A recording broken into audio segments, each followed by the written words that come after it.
Hey everybody, it's Steve with Lone Tree Light Show, and I was asked recently to show a video on how I shorten files. I think the guy's name was Eric. I don't remember. And Eric, if you're watching, I apologize. I don't remember your last name off the top of my head, but Eric had run into some problems with a Lindsey Stirling song called Crystalize. He made the comment that there's a slow part of the song. I've tried to edit it out. It just doesn't sound right. And after going back and forth, I was like, you know what? Let me help you out. So I'm going to show you how I edited Lindsey Stirling's Crystalize. And while this pulls up for us, let me explain a little bit about my background. I've been working in Denver radio since the year 2000. I started at KEZW, which is an adult standard station.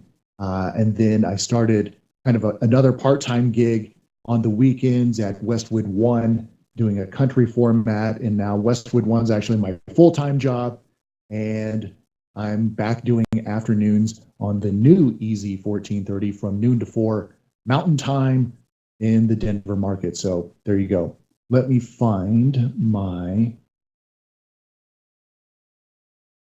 song. So while that pulls up, also I do voiceovers for the holiday lighting community. If you'd like Halloween, Christmas, or any of the other voiceovers. I also do regular voiceover work if you need, I don't know, phone systems or radio commercials, something like that. I'm more than happy to help you out with that. That's what Smock Dog Media is. And you'll see my posts from time to time on the forums. Cool. So most songs have an intro, a verse, a chorus, a verse, and then they do the chorus again, right? So this song is no different. And EDM is actually really nice because they repeat a lot. Lots of parts of the songs repeat. So here's our intro. There's our verse. There's our chorus. There's another verse. And there's the chorus, and then like an outro type of deal. So this song is super easy, and yeah, so let me show you what I did. I forgot what I was going to say. Yeah, easy for a guy in radio. So I noticed right off the bat that this and this look very similar. So I started at that point. So let's hear what happens. Okay, so there's a lot of arpeggios there. There's that wah, wah, wah for the bass, which is pretty trademark of EDM. So let's see what this one sounds like over here. So then there's arpeggios, there's that bass, the wah, wah, wah. Okay, so instinctively, I was like, well, this is the easiest. This will be easy because all we have to do is delete this part of the song. Now, it's not that simple. You could try to do it that way. It won't sound right. And let me explain what we're going to do. So the first thing we're going to do is we're going to add a new stereo track. So done, right? The next thing we're going to do is we're going to grab this part of the song. We're going to Control X. And we're going to put that right in here, because that's where the other chorus begins. Then what we're going to do is we're going to delete the majority of this. So let's take that off. Now I need to zoom in. Control 1, 1, 1, 1. Okay, so here she blessed us with some dead air, which is perfect because watch this, boom, done. Okay, now I believe it's right there, isn't it? So the next thing that we're going to do, let me take the solo off. Okay, so see how that waveform and this waveform are very similar? That's where it begins, right? So let me double check that. No, it's over here. Yeah. So make sure you do the right one. So this one and this one are actually the same. So we need to zoom back in. Let me Control 1, that. Okay, so see how it's kind of bow-tied shape right there? and how it's different than this part of the wave. Like that's more solid and this is more, I don't know what that would be called. So what we're going to do, get the sliding tool, and we're going to just slide this bad boy right in like this. Try to line the beats up as best you can. The more accurate, the better it's going to sound. So if we're right here, you can kind of look, it starts at 1 minute 9.998, and down here, same.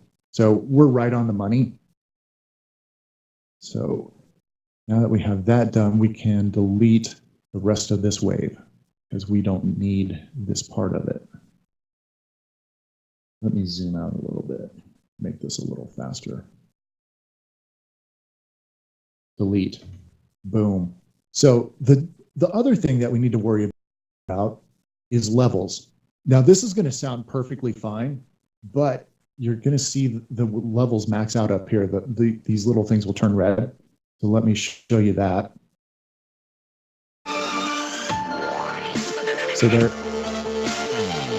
So that's just too loud. It's going to distort on your transmitter. So the way that we make this work better, we're going to fade out the top one. So fade out, boom. And then we're going to, because we want that in full loud by the time it gets to that downbeat. And we're going to fade this one in. Boom. So now we don't have the levels maxing out. And it's going to sound super smooth. See, you can't even tell. You're welcome. Now, I want to hear this again because I know team viewer audio is not that great. Let me maybe back out a little bit more and start it here.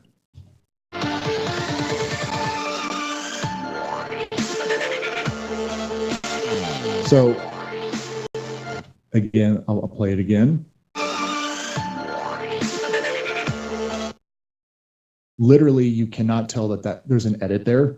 And good audio editing, you can't tell. There's my Halloween intro. I use a real version of Thriller up to the part where he starts singing because I wanted to talk there. It's a part of a voiceover that I do on Halloween night.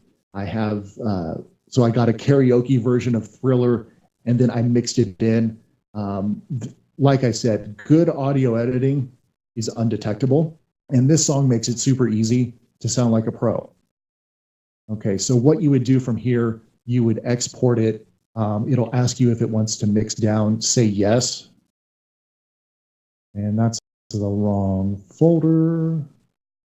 Desktop. Hold on just a second.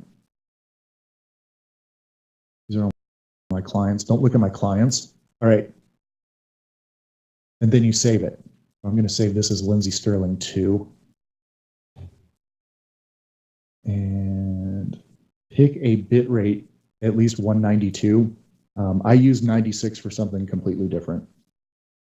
So most of the stuff that I will send you guys, if you ask for my voice work, it'll be 192 or higher. And so here's the warning. Your tracks will be mixed down into two channels. Totally fine. Let it do that. I never fill in that stuff. Those of you that have RDS would want to do that, but I'm just going to let it do its thing here. Usually this computer's faster, but because TeamViewer's on it and there's processes I can't get rid of, it's going to get there though.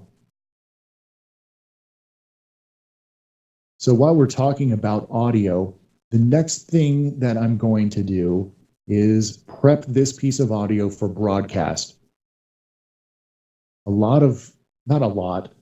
of the shows that I've seen in the metro area, the sound is terrible, and it's only because there's too much distortion, the frequency. I mean, there's a lot of things that go into that. Denver is actually a pretty crowded radio market, and it's hard to find an empty frequency. But when you do find that frequency, you want to make sure that you have quality audio being broadcast. I believe my Raspberry Pi, because I use a Raspberry Pi hooked to an FM transmitter, I have it at, I think, 87%. Any higher than that, it starts to distort. So let's take a look at our Lindsey Stirling 2. And here we go. It's going to import it. And then I'll show you what I do to prep my audio for the audio broadcast of my shows. I do this to every piece of audio that I transfer to the Raspberry Pi. So FM transmitters, let's talk about that real quick. FM transmitters can only broadcast certain frequencies. In the United States, I believe 50 hertz is as low as it goes. So this song definitely has a lot of frequencies lower than that. So let me go through this real quick. We're going to do a high pass filter.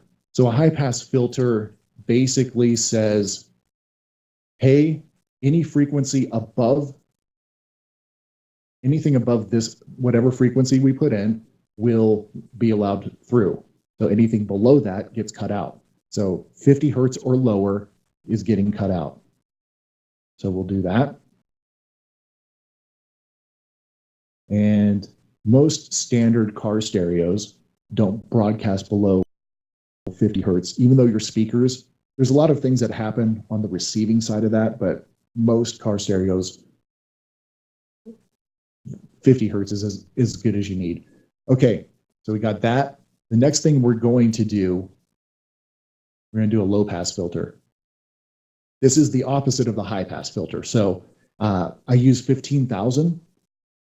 Not many frequencies are higher than that. And if they do, they won't sound good anyway.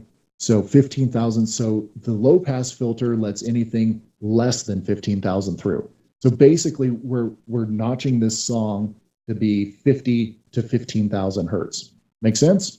Good. So we'll do that.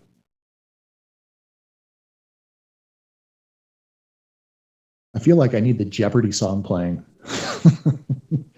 So the low pass filter is done. Perfect. Now, if you were to just play this as is, it's going to be super quiet. So let me show you this. So it starts, we're at about minus 12 dB. And then when she gets into the main thing here, it's between 0 and minus 6. So there's a way that you can kind of even that out. So that way people that are listening to the audio broadcast of your show aren't turning up their radio and then having to turn it down. It's called compression. And all radio stations use this. They use it on the mic. The mic that I'm talking into you through right now is going through a processor. It's the same one that I use for all of my voice work and record my radio shows from.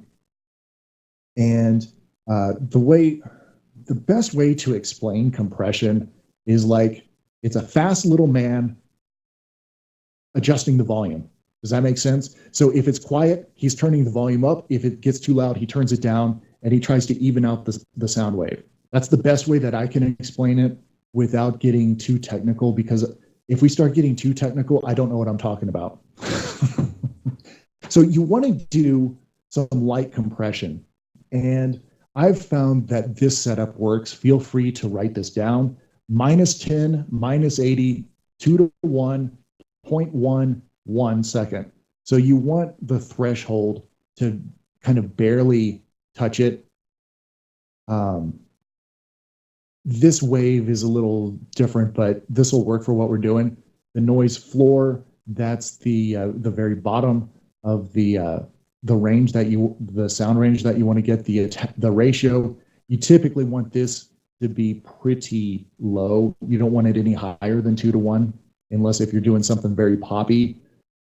The attack time, quick as possible, especially for voice work, and release time, quick as possible. So there we go.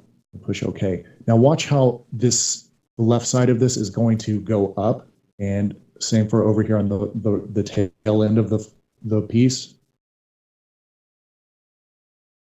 Again, where's the Jeopardy song when you need it, right? But I think you'll find that if you follow these three steps, the high pass filter, the low pass filter, and the compression, that your audio will be more even. I'm actually going to normalize it because I like to have it just a scooch below. So I like to have it at minus 0.5, and it just makes it a little, gives it a little bit of headroom for so before it distorts.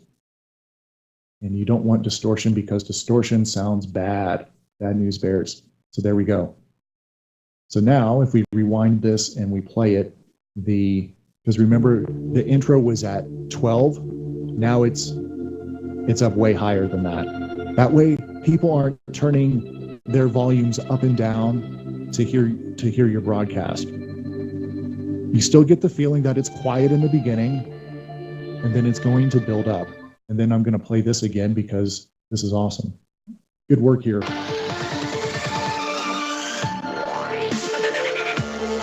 So there you go. That's how you make a song shorter and how you prep your audio for broadcast. If you have any questions, feel free to find me on the forums, or you can message me through our light show, which is Lone Tree Light Show. That's the best way to get a hold of me. If you have any additional questions, feel free to do that. Happy lighting. Hey man, we're getting close to the 2018 season kicking off, right? With Halloween, Thanksgiving, Christmas, all of that stuff coming up. So happy lighting. And as always, if you do need some voice work, reach out to me. I'm in the hobby. I understand things. And like I said, I'll get your audio prep for you as well. So let me help you out if you need it. Happy lighting and happy voiceover and audio work now too. Have a good one.